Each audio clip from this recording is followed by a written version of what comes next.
같은 상황에서도 사람들은 다른 감정과 행동의 반응을 보이기도 합니다. 그리고 우리는 어떤 상황에서 분노와 연민이라는 극단의 반대의 감정을 동시에 경험하기도 합니다. 우리의 뇌는 새로운 정보를 만나면 과거 경험을 어떻게 활용하는 것일까요? 우리의 생각과 감정은 어떻게 일어나는 걸까요? 이게 진짜 내 것이 맞을까요? 그렇지 않다면 과거 기억의 패턴 때문일까요? 최근 민경 씨는 가깝게 지내는 옆집 언니와 불편한 상황을 경험하게 되는데요. 분주한 아침을 보내고 나면 커피 한잔 나누면서 서로 모든 이야기를 나누던 아주 친밀한 관계였습니다. 그런데 어느 날부터 언니가 바쁘다면서 점차 만남을 꺼려하는 게 느껴졌고, 급기야 연락을 한 것 자체가 불편해지는 관계가 돼버린 거죠. 그리고 우연히 마주쳐도 예전처럼 반갑게 해주지 않는 언니를 발견하고서 민경 씨는 생각합니다. 내가 뭘 잘못한 걸까? 내가 무슨 상처가 되는 말을 한 건 아닐까? 자, 여러분들이라면 이런 상황에서 어떤 반응을 보이겠습니까? 누군가는 이런 같은 상황에서도 감히 나에게 이렇게 나를 무시하는 행동을 한다고? 나를 아는 척하지 않아? 하면서 분노하는 사람이 있을 거고요. 민경 씨처럼 내가 뭘 잘못했지? 라면서 불안해하는 사람이 있습니다. 그리고 또 한 부류는 역시 내가 누군가에게 사랑받는다는 것은 부족한 일이야. 내가 누구와 친밀한 관계를 갖겠어. 라고 우울한 감정을 갖게 됩니다. 반면에 언니에게 무슨 일이 있나 보다 걱정되는데 무슨 일이 있나 보지 뭐. 찬찬히 언제 한번 물어봐야 되겠다. 라고 생각하는 사람이 있는 거죠. 실제로 민경 씨와 가까운 언니는 집안에 큰 일이 있어서 그것을 민경 씨에게 다 이야기하기가 곤란해서 그런 서먹한 관계를 가질 수밖에 없었다고 나중에 이야기를 하게 됩니다.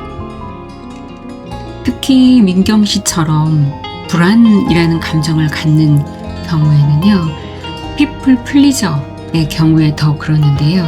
피플 플리저는 심리학적 용어로서 타인을 기쁘게 해야 한다라는 강박에서 벗어나지 못하는 사람을 말합니다. 주로 타인을 만족시키기 위해서 자신의 행동이나 의견을 억제하는 성향을 뜻하기도 하죠. 이 피플 플리저는 유년기 경험이 영향을 미칩니다. 유년기에 신체적으로나 정서적 학대의 경험이 많은 사람이 이 피플 플리저의 확률이 크겠죠. 그래서 부모의 조건부 사랑, 그러니까 넌 이래야지만이 엄마에게, 아빠에게 사랑받을 자격이 있어. 성적이 좋으면 더 사랑해주는 그런, 예를 들면 그런 부모의 이 유년기 경험이 있다면 피플 플리저가 될 확률이 더 높습니다. 이렇게 유년기의 실제 경험, 또 지식, 정보와 같은 것들을 구조화해서 인지적 틀이 형성이 되는데 이것을 스키마라고 이야기합니다. 이 스키마는 나 자신을 이해하고 또 세상과 미래를 읽게 되는 틀이 됩니다. 우리의 핵심 믿음이라고 말할 수 있죠. 부모의 영향이 큽니다.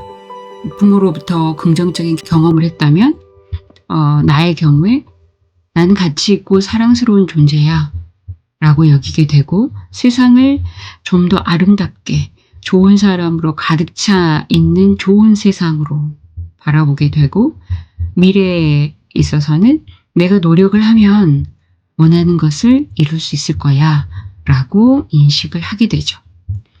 우리는 어떤 사건을 마주하면 무의식으로 스키마에 의한 자동적 사고를 일으키게 됩니다. 자동적 사고는 무의식적으로 마음속에 스쳐 지나가는 생각을 이야기하는데요.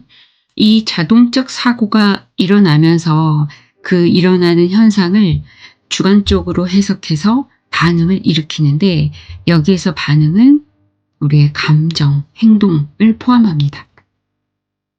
그래서 이 대표적인 감정에 분노, 우울, 불안이 있는 거죠. 제프리 영이라는 심리학자는 이 스키마를 치료하면 자동적 사고가 일어난다는 것을 인지하면서 심리학적으로 힘든 불편한 경험을 하는 사람들의 무의식 사고까지도 바꾸어 줄 수 있다라고 제안을 했는데요. 쉽게 얘기해서 스키마는 붕어빵을 우리가 어떤 모양을 바꾸어서 만들고 싶다. 그렇다면 빵을 굽는 팬 자체를 바꿔야 한다라는 그런 개념입니다. 그래서 이미 사전 지식으로 조직화된 이 인지체계의 스키마가 그 개인이 사회적인 현상을 바라보는, 그래서 해석하는 중요한 구조 틀이 되기 때문입니다. 이 스키마는 그래서 사람들의 경우에, 부모의 경우에는 자식에게, 가족에게 대물림도 일어나죠. 폭력이나 알코올의 어떤 중독 등도 여기에 해당합니다. 이 스키마의 대응 방식은 그래서 굴복하거나 또는 회피하거나 또는 과잉 보상의 이 양식으로 반응을 하기도 하죠. 굴복의 대응 방식은 스키마를 진실이라고 받아들이면서 그대로 따르는 것을 이야기하죠. 사람과의 관계에서 거절을 당하는 게 두려운 스키마를 가지고 있는 사람들은 그 상대가 떠날까봐 늘 집착을 하게 되면서 결국은 상대가 떠날 수밖에 없도록 상황을 만들어버리는 경우가 있습니다. 이게 굴복의 대응 방식이고요. 회피는 그 스키마를 알고 있기 때문에 그 스키마를 외면하면서 활성화되지 않게만 하겠다라고 생각을 하면서 도망가는 것입니다. 그래서 과하게 어떤 것에 중독적으로 매몰된다거나, 그리고 과식으로 대처한다거나 이런 양상을 보이기도 합니다. 그렇기 때문에 이런 사람들은 관계에 있어서도 어떤 관계가 깊어지게 되면 결국은 저 사람이 또 떠날 거라고 예상을 하면서 불안하기 때문에 차라리 관계를 맺지 않는 현상이 일어나죠. 과잉 보상은 스키마의 정반대로 행동을 하는 것입니다. 그래서 예를 들어서 정서적 학대를 받았던 사람이 상처가 많은 경우에 이것을 다른 사람에게 상처를 주는 것으로 이 보상을 받으려고 하는 경향이 있죠. 그래서 사람과의 관계에 있어서도 먼저 떠날 것 같은 그런 예상이 들면 먼저 이별을 고하는 그런 현상으로 자신의 그 스키마를 보상받으려고 하죠. 스키마는 우리를 가두는 존재가 아닙니다. 오래된 지도와 같은 것인데요. 내비게이션도 지도가 오래되면 우리는 업데이트를 하게 됩니다. 그래서 내가 스키마로 인해서 이런 반응을 보인다 라는 것을 자각하게 되면 업데이트 할 수 있는 순간이 왔구나 라고 알아차리게 됩니다. 우리는 어떤 것을, 과거를 기억하는 것 같지만 상상하는 경우가 훨씬 더 많습니다.